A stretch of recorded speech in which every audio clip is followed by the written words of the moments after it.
Hi guys, it's me, Joseph Anderson again, and for this video, I shall be talking about a very famous song by a very famous singer and a very famous band.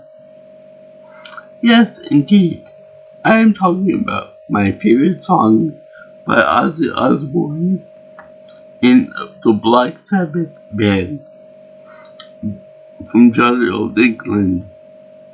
Now, before I talk about Paranoid, which is obviously my favorite one in the bunch of his discography, let me just talk about the Osbourne himself. He was a freaking legend, and unfortunately yesterday I got the tragic news that he suddenly passed away. So let's all give a nice moment of silence for the Prince of Darkness.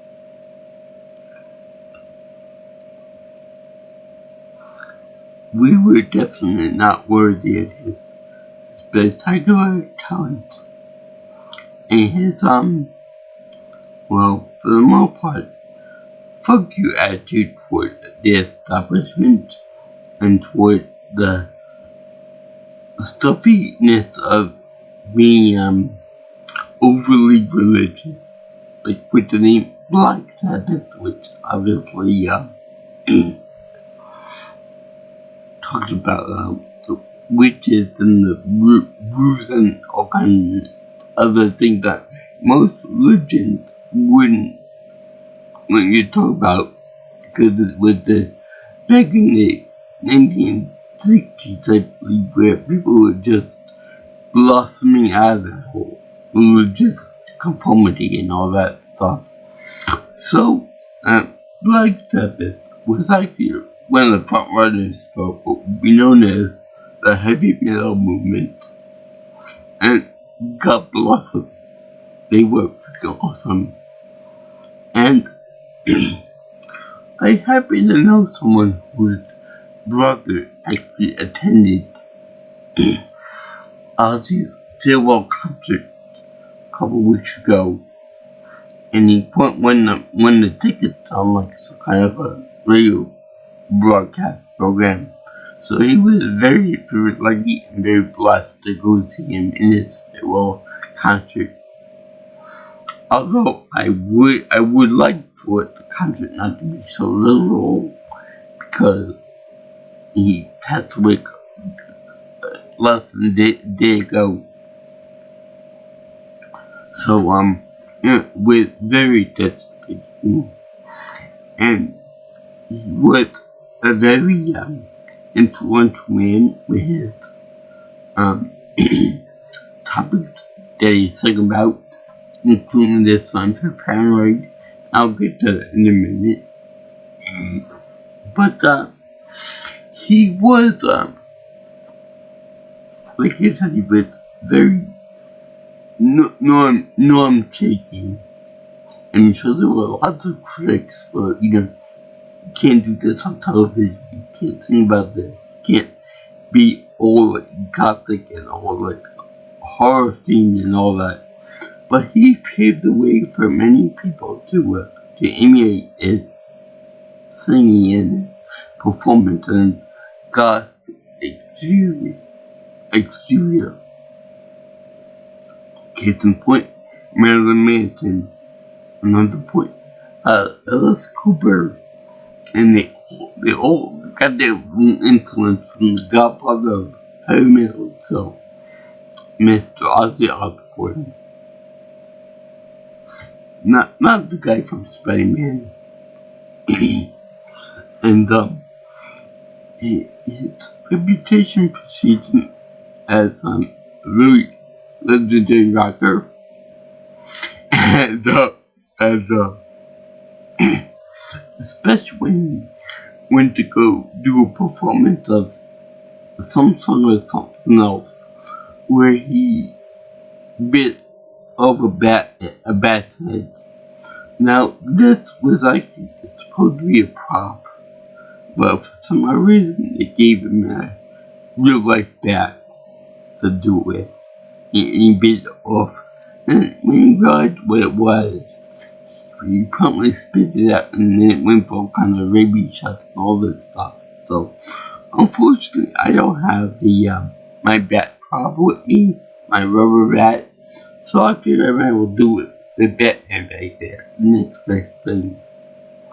So unfortunately, I couldn't really see that, but they make fun of it very, very nicely in Little Nicky, the movie, and Sandler, which he bites off as a bat and then spits it into a alcohol flask.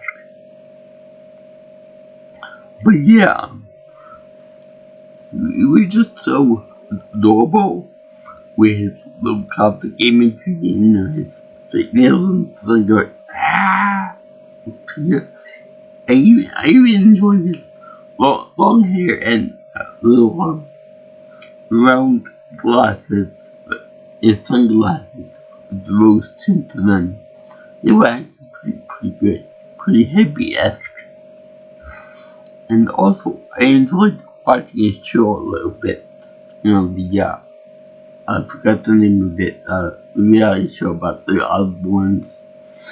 And it provided me no small amount of amusement to know that I could understand him more and clearer whenever he was performing than when he was actually talking to people regularly. He just sounds like he mumbled the whole thing, which, in combination with the Alzheimer's that he had, as well as all the drugs he probably took over the course of his life, which I'll get to in a moment too, was kind of bad for him.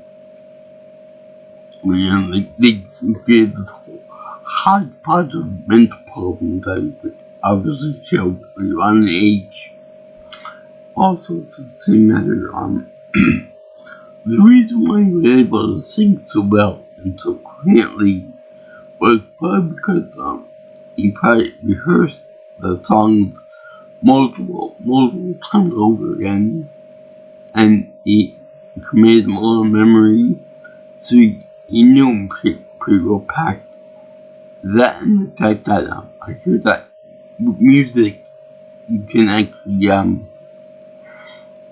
if you get the right genre and the right song, it can override all kind of mental problems, all kind of mental and physical locks on your body. So, in other words, Mr. Osborne, eat, breathe, and probably dreamed in heavy metal. So right now he's probably right there in heaven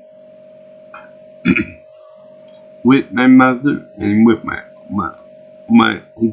Uncle Rob there in heaven performing for them. No. I like Ozzy Osbourne music. More of its old stuff. More of its old classic rock stuff.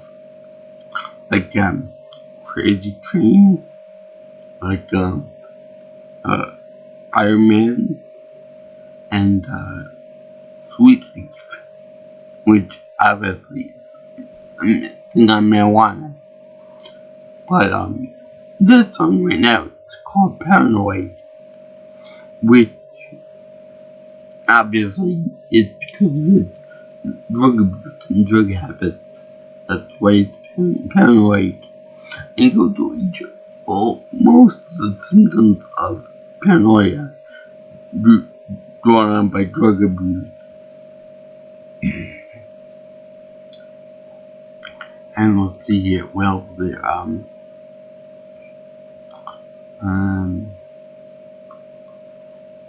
no one's supposed to think about that.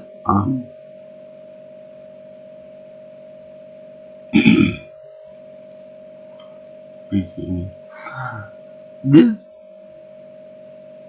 takes all the boxes on the normal list for who was expected to be musicians in the 60s and the 70s, and definitely in the 50s. I'm sure that he was probably born in, because you talk about divorce in the first phrase of this scene, in which he talked about he's finished with his woman because she cannot help my mind, because he always feels like he's drowning. Now, way back when in the 50s, this kind of thing was a big no-no, because everyone was pure, innocent, they always stay happily married, that kind of thing. So by being a big song with that, it was kind of like you know him, fuck him, and get rid of him. You can be in for a wild ride in this one. And first of all, before the lyrics start, you hear this awesome guitar riff. It's awesome guitar solo played with this entire thing, accompanied by drums too. And that music is freaking awesome. Okay, and then you have I'm talking this whole thing is being played in front of in a very weird music video, where I'm sure that they were able to put it in color, but they chose black and white. First of all, it's weird. Second of all, they made it so that the people playing in front of a type of like almost like a pinwheel, like a reverse pinwheel. You got the pinwheel that goes around and around.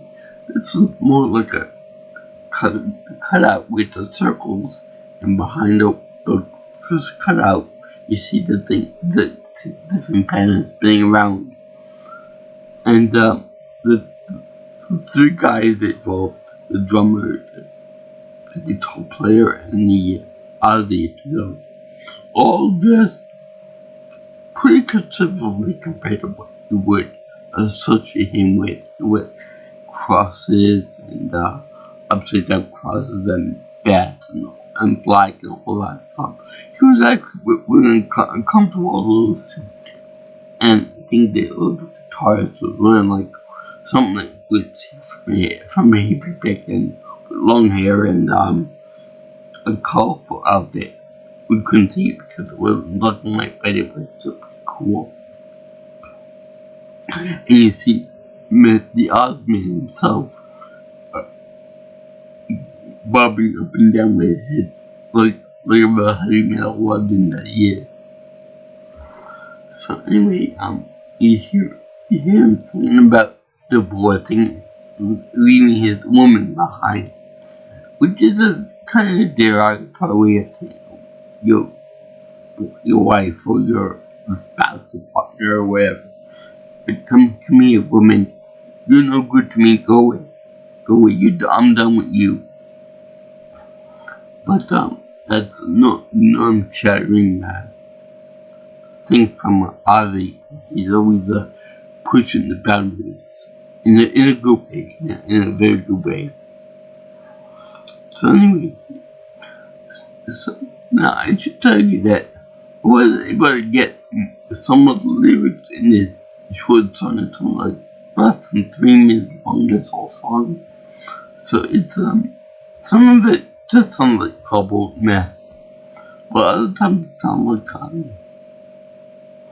it sounds like just hogwash or like random stuff. It could actually be something of the paranoia brought on by the drugs that he took and all that.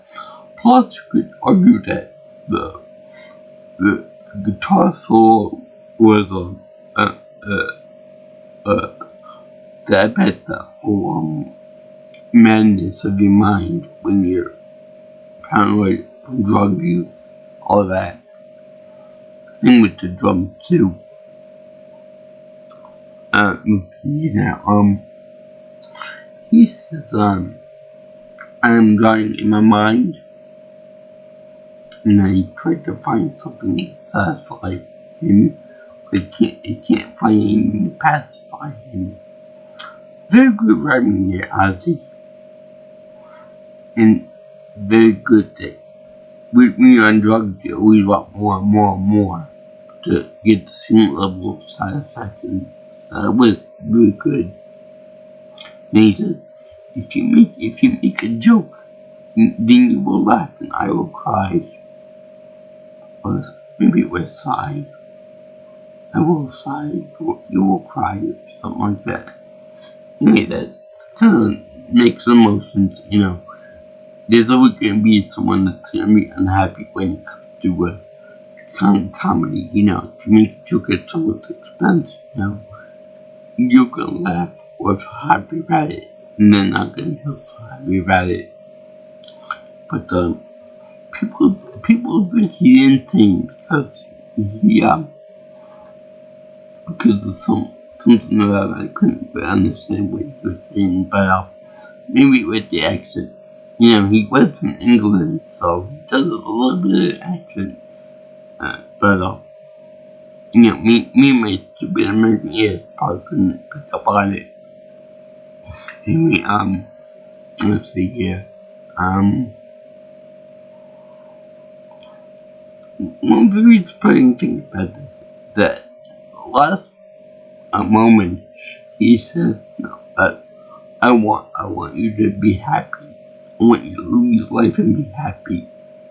Which, given his track record with whole Godism and the whole darkness and blackness thing, that's kind of a inspiring lyric to put into a song by the band Black Sabbath. You know, it's like, I want you to be happy, but I'm also practicing witchcraft over here. So, is he trying to say that to be happy you have to break the rules, you have to not conform to religious expectations and that, expectations of society and stuff like that? Let's see here, thank you, I love you all for everything. He actually said this too. Let's see here, yeah, the music video is a little bit weird, but it's also very entertaining compared to what we expect in the future, and from other videos too, from similar people like Alice Cooper and Rob Zombie, and maybe Kiss too. Let's see,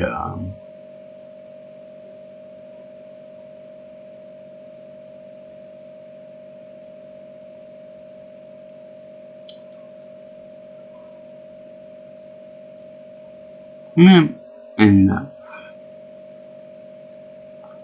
part about drowning it, there are just so many chemicals and stuff inside the body if you do drugs that, you know, your body can be viewed as drowning in itself. Because there's so much screaming and so many directions being pulled in this and that it's kind of hard to concentrate on focus on one thing at once. So that's where that comes from.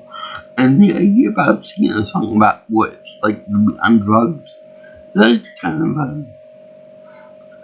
a new thing, because, well, back then, because that made like the anti-drug movement cool, because it showed how completely insane it was to be on drugs, you know.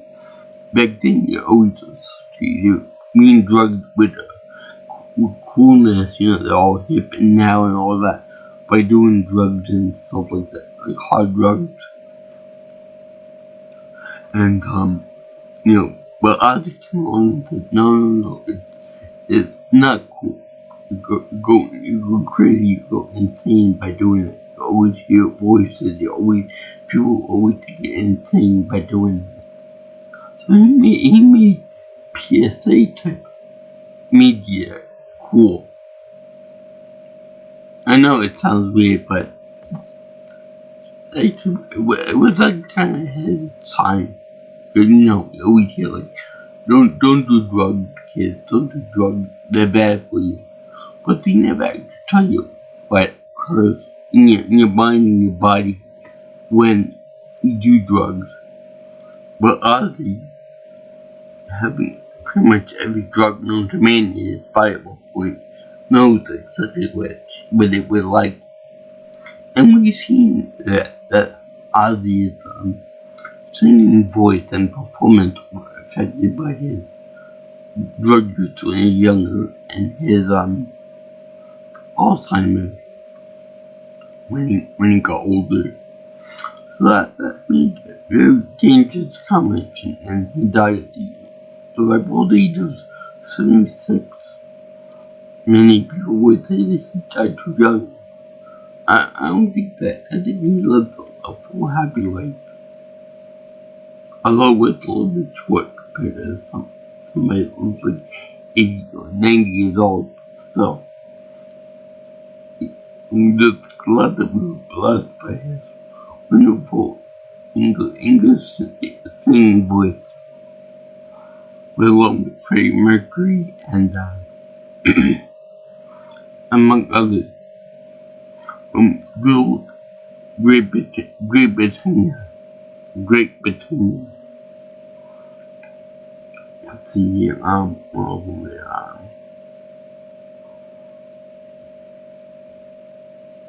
We said that they are unreal in the song, because when you're on drugs, it's kind of hard to tell fiction from reality. Also, mental problems. It could also be a kind of mental breakage, going insane. I need someone to show me what the joys in life. I can't get anything that satisfies me. Yeah, he needs a nice little tape, a rubric, if you will, to show him pleasures of life. You know what? I greatly enjoy this song. It's my go-to for a song to ease the stress.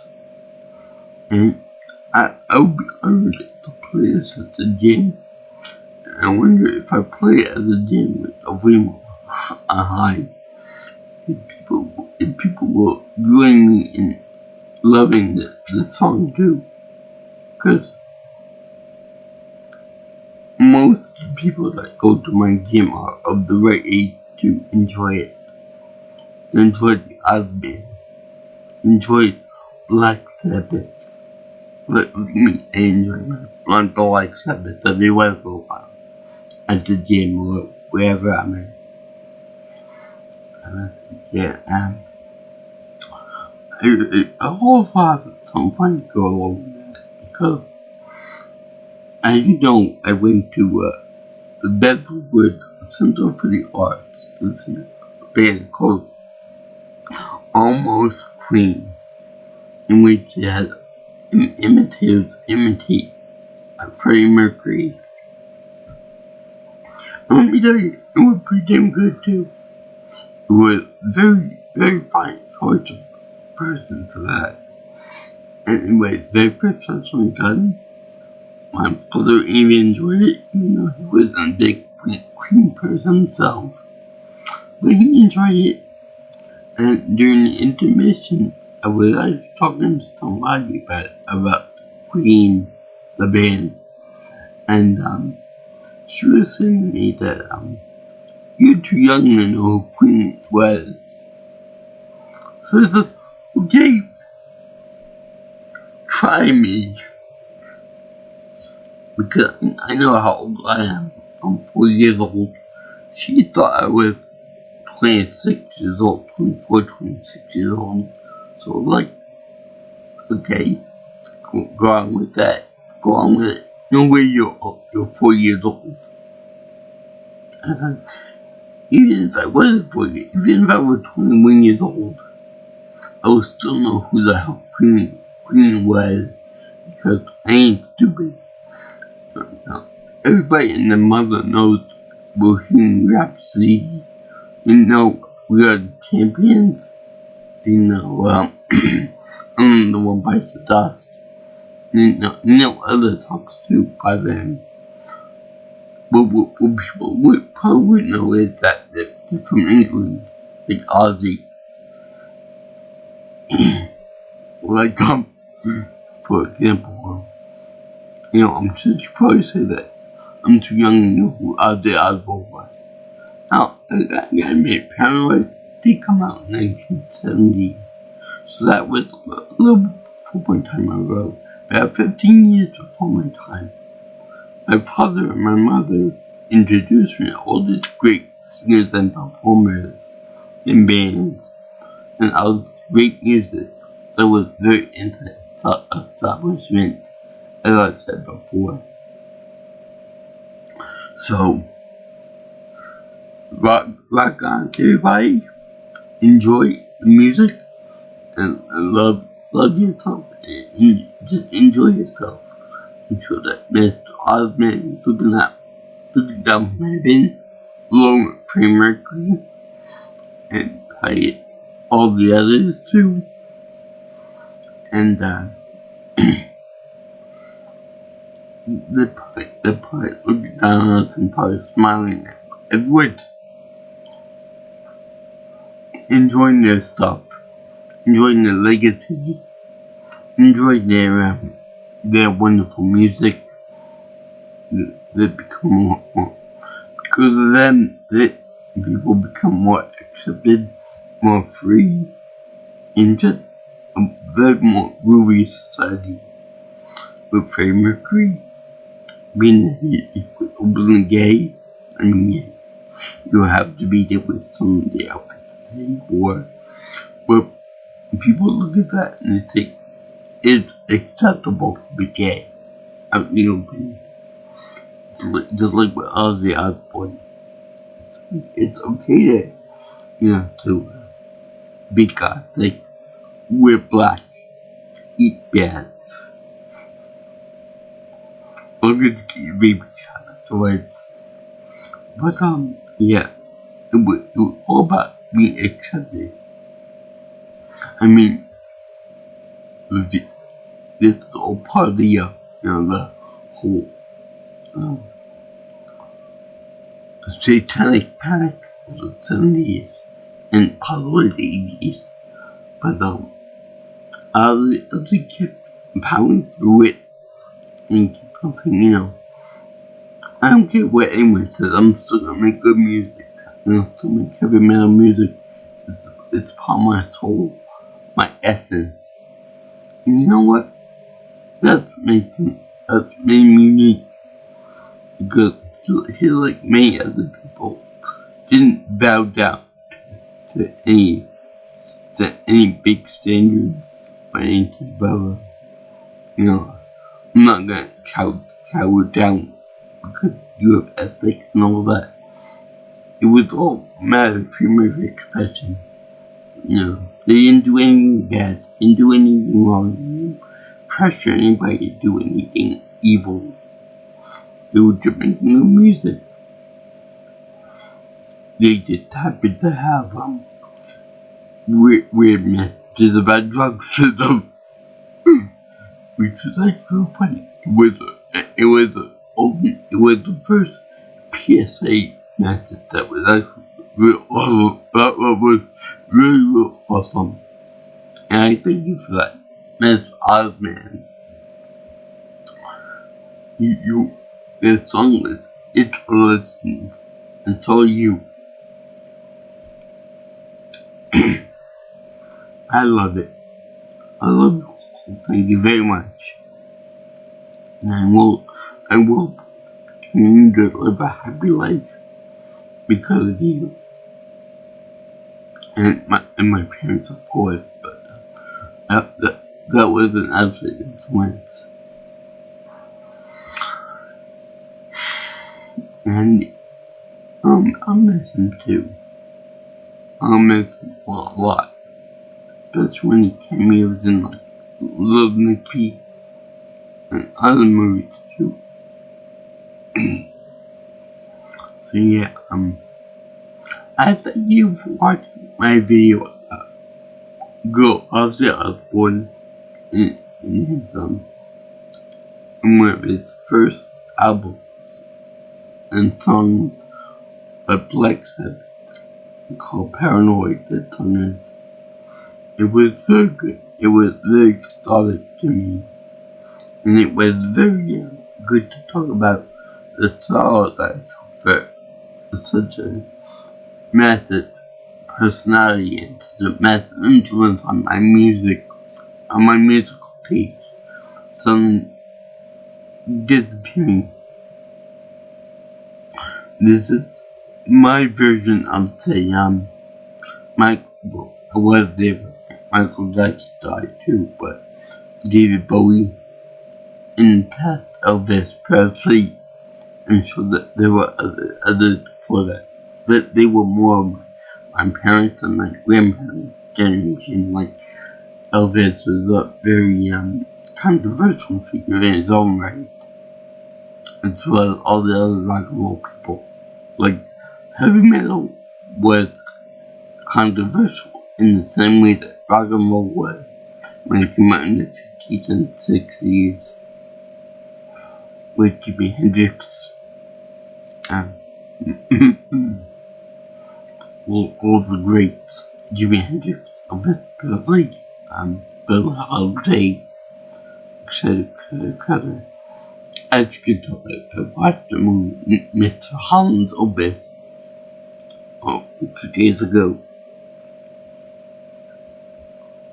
And I wonder if any high school music teachers out there ever use a Black Sabbath song in one of their lesson plans or whatnot. Talk about controversy and all that. So yeah, this song is good. I can't think of any movie soundtrack that used this song in particular. I know that Iron Man, the movie used Iron Man, and they used Craig Train for a few things too. But I know there's one music video for Paranoid that I like the most about the Vietnam War. And I will put that in the description below, the link for that. So I did this in a memorandum for the Prince of Darkness itself, Mr. Ozzy Osbourne. Rest in peace, buddy. You are truly a legend, and truly your legacy precedes you. You have my thanks.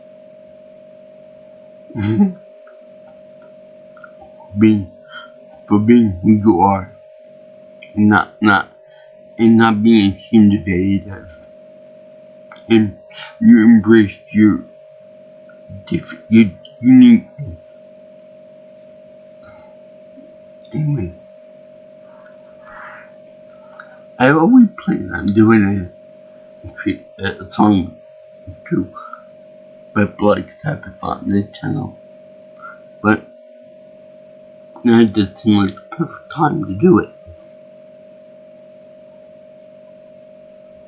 And as such, you bet your ass I'm gonna give this a happy face seal of approval because it's a fucking awesome song. And so is he. Right down to his little sunglasses there. And his nodding head too. Anyway. If you like what you see here, and you want to see more of my channel and such, you can always like, comment, share, and subscribe to my channel. You can also You can also contact me for any future input or opinions about my stuff, but call me or text me at 631-707-3707. And if you want to reach me out, come follow me on Twitter or X if you prefer at P Nelson Pro. Also, you can find me on my email at jjsviewingchannel@gmail.com. So, I salute all my fellow Aussie and Black Sabbath fans. I love his work. Very, very popular for Halloween. I wonder how many people now are going to be dressing up and kids as Mr. Osborne for Halloween this year and for any of the holidays. They did make his birthday now a national holiday. Anyway, and it was also really nice to express yourself in the profane rather than the sacred, like the upside down crosses, vampire stuff, the god stuff is very, very important. And the keystone for the foundation for future goth and heavy metal artists in the future.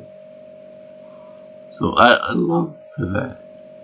And I salute any other gods or heavy metal artists out there. You guys lost one of the big ones today. And peace out, my brothers and sisters. And happy times will come. I guarantee it. Things will get better for you guys. Time heal all wounds. And sayonara, vista, rest in peace. We would definitely not worry enough for his greatness and musical talent and voice too. For being saying there. Ciao ciao, arrivederci. We'll see you in the next video, all you girls and guys in some land. Bye.